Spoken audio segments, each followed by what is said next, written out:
Hi, everyone. Let me ask you a question. Have you ever heard someone say, "Don't worry, all your hard work will pay off"? That's right. We often use payoff not just with money, but also with effort. And today, we're going to look at all the useful phrasal verbs with pay that will really pay off in your English learning. Let's start with the star of today's lesson pay off. Two powerful uses. First, the money sense. Imagine you bought a car on credit. Every month you make payments. Finally, after maybe 5 years, you finish. You can proudly say, "I've paid off my car." Paid off means the debt is completely gone.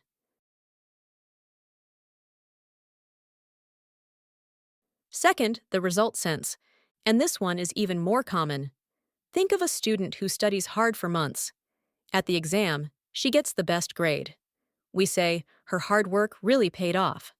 So, pay off can mean both finishing a debt and getting a reward for effort. That's why this phrasal verb is so popular in everyday English.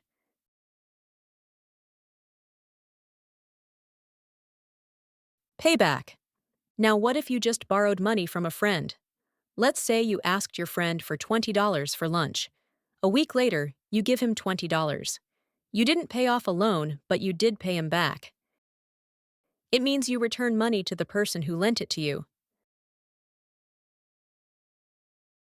Notice, pay back usually has a person after it. Pay somebody back.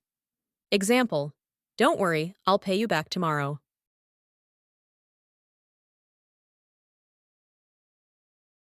Pay down. This one is not about finishing, but about reducing. Imagine you have a $5,000 credit card bill. You can't pay it all at once, but every month you send $500. The debt is smaller and smaller. You're paying it down. You haven't paid it off yet, but you're slowly reducing it. Example, they're paying down their mortgage little by little. So remember, pay off equals finish a debt completely. Pay down equals reducing it step by step.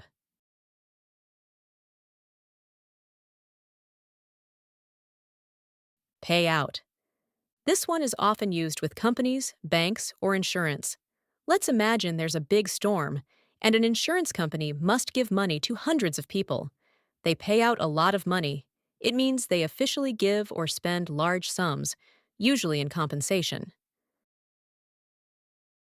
Example, the company had to pay out millions after the flood. It's less about everyday shopping, more about official money transfers.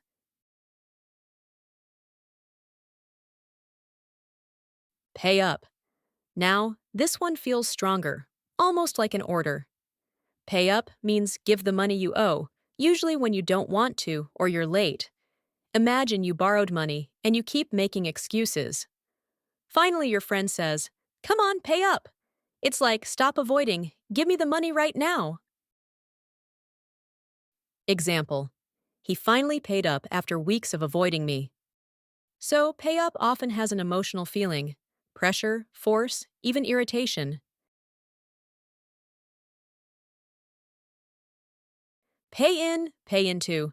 Now let's move to the bank. Imagine you go to the bank with cash or a check. You tell the clerk, "I'd like to pay in this check." This means deposit. It's an everyday expression, simple and short.